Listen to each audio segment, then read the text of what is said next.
صرف سنیں گے نہیں، پڑھیں گے نہیں، صرف بیان ہی نہیں کریں گے، ہم عمل بھی کریں گے۔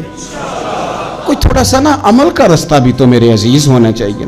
اب مطلب بہت ساری جگہوں پہ جانے کا موقع ملتا ہے تو لوگ کہتے ہیں پیر صاحب ناراض نہ ہونا، ہم نے بڑا بندوبست کیا ہوا ہے، تقریر ذرا نہ 1.25 گھنٹہ کرنا۔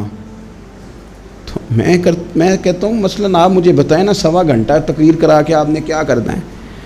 اگر تو آپ نے اس لیے بلایا ہے کہ جناب ایک بات سنیں گے، ایک واعظ ہوگا، سر دھنیں گے، تو وہ تو مجھے آتا ہی نہیں، تو میں تو مختصر بات کروں گا اور اتنی کروں گا جس کی ضرورت محسوس کروں گا۔ لمبی چوڑی تقریروں کا کیا مطلب ہے؟ ہم کیا چاہتے ہیں سوائے اس کے کہ جناب بات بڑی اچھی کانوں کو لگ رہی ہے، مزہ بڑا آ رہا ہے، تو آپ نے لیا کیا؟ نتیجہ کیا نکلا؟ میرے رسول پاک علیہ السلام کے صحابہ جو حضور سے نصیحتیں لیتے تھے وہ کیسی تھی؟ حضرت عبداللہ بن بصر رضی اللہ تعالیٰ عنہ حاضر بارگاہ ہوئے، آ کے عرض کی یا رسول اللہ صلی اللہ علیہ وسلم، میں آیا ہوں سونے، پتہ نہیں دوبارہ آ سکوں کہ نہ آ سکوں، حضور پتہ نہیں موقع ملے نہ ملے، ایک بات مجھے بتا دیں، میں اس پہ عمل کروں گا، میری زندگی بھی بن جائے اور آخرت بھی بن جائے۔ تو کریم محبوب نے فرمایا عبداللہ زبان کو خشک نہ ہونے دینا، اس کو تر رکھنا۔ تر حضور کس چیز سے؟ فرمایا اللہ کے ذکر سے تر رکھنا، زبان اللہ کے ذکر سے تر رہے، ہر وقت رب کی یاد رہے، تیری دنیا بھی بن جائے گی اور آخرت بھی بن جائے گی۔ تو میرے عزیز اپنی زندگی کے اندر اب ہم نے عمل کرنا ہے۔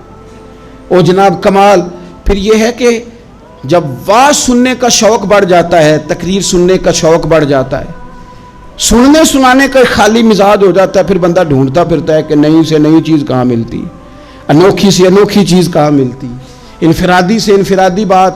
میرے بھائی آپ ضرور سنیں، ضرور سنیں، مومن کی گمشدہ میراث ہے، حکمت جہاں سے ملے لیں، لیکن عمل کرنے کے لیے لیں، عمل کرنے کے لیے۔ اب میرا دل کرتا ہے اب ہماری چپ سے بھی لوگ سبق سیکھیں۔ حضرت باجید بستامی فرمایا کرتے تھے جس نے ہماری چپ سے کچھ نہیں سیکھا اس نے ہماری تقریر سے کیا سیکھنا ہے۔ اب تھوڑا سا نا اشاروں کی بولی بھی سمجھیں، اب تھوڑا سا یہ بھی ہو کہ بس بات پوری ہونے نہ پائے اور انسان کی رغبت عمل کی طرف بڑھ جائے، یہ مزاج ہمیں دیا ہے۔ اب تو بھائی آ جائیں آپ، صبح بھی تقریر کر دیں، دوپہر کو بھی تقریر کر دیں، شام کو بھی تقریر کر دیں، تو پھر یہ بھی ہوتا ہے کہ جناب وہ بیان آپ نے جو سنایا تھا نا وہ ذرا دوبارہ سنا دیں، تو میں کہتا ہوں پہلے سننے پر عمل ہو گیا تو نہ کریں۔ اب ہمیں تھوڑی باتیں سیکھ کر ان پر عمل کرنا ہے اور آگے بڑھنا ہے۔ بڑی سادی بات میرے ابا جی بتایا کرتے تھے، والا صاحب کہتے ہیں کہ ایک دیہاتی بندہ نہ چلا گیا وہ کسی مولوی صاحب کی تقریر سننے، تو اس زمانے میں آپ کو پتہ ہے یہ واش روم کا مروجہ نظام نہیں ہوتا تھا، تو لوگ کھیتوں میں دوسری جگہوں پہ پیشاب کے لیے جاتے تھے۔ تو مولانا نے ایک احتیاط بیان کی، وہ کہنے لگے کہ پیشاب سخت جگہ پہ نہ کرو زمین پہ بیٹھ کر، ورنہ پیشاب کے چینٹے اڑیں گے، کپڑوں پہ پڑیں گے، اور حدیث میں سخت حکم ہے اس مسئلے میں۔ تو کوئی نرم جگہ ہو ایسی جہاں پیشاب کریں چینٹے نہ اڑیں۔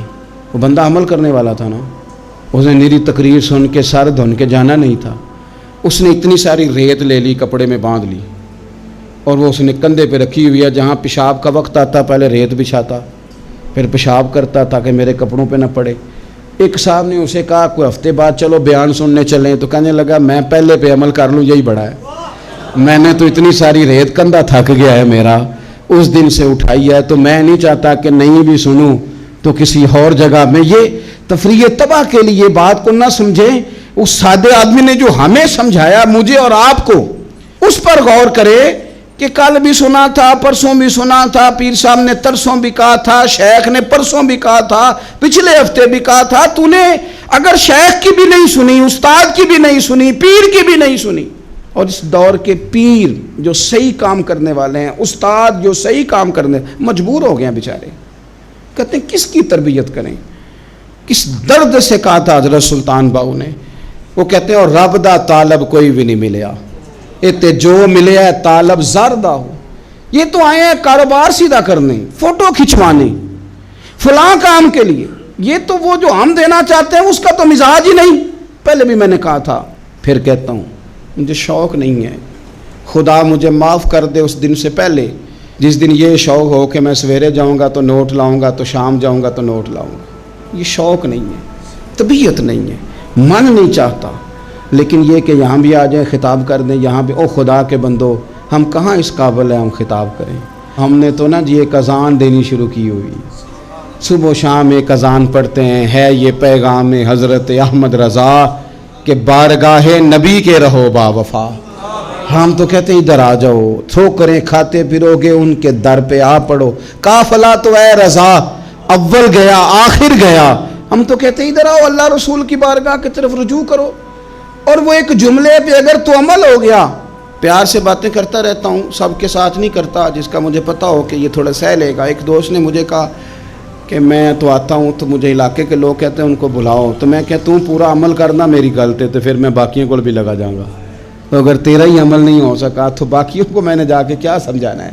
تو ایک تو آج کی جو رات ہے اس سے پہلے اپنے اعمال کی طرف، میں اکثر کہتا رہتا ہوں کہ شب برات پہ ہر مسجد سے زور زور سے رونے کی آواز آتی، آنی بھی چاہیے۔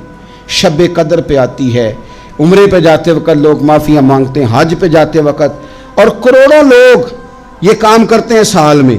اگر 25 لاکھ 26 لاکھ آدمی یا 50 لاکھ آدمی حج کرتا ہے اور وہ جانے سے پہلے معافی مانگ کے گیا، توبہ کر کے گیا ہے، اور کروڑوں لوگ ہیں جو شب قدر میں ہیں، شب برات میں ہیں، اور انہوں نے کھل کے توبہ کی ہے، تو پھر میرے بھائی سویرے کرپشن ختم ہونی چاہیے نا ملک سے، سویرے 75% جھوٹ ختم ہونا چاہیے نا۔ ساری رات تو لوگوں نے توبہ کی تھی، صبح 80% حقوق العباد کا مسئلہ حل ہونا چاہیے تھا کہ نہیں ہونا چاہیے؟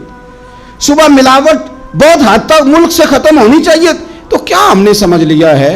ہم نے یہ سمجھا ہے کہ شب برات پہ بھی بس ایک رسم ادا کرو، آؤ تھوڑی توبہ کرو چھٹی کر جاؤ، آئیے شب قدر تو توبہ کرو چھٹی کر جاؤ۔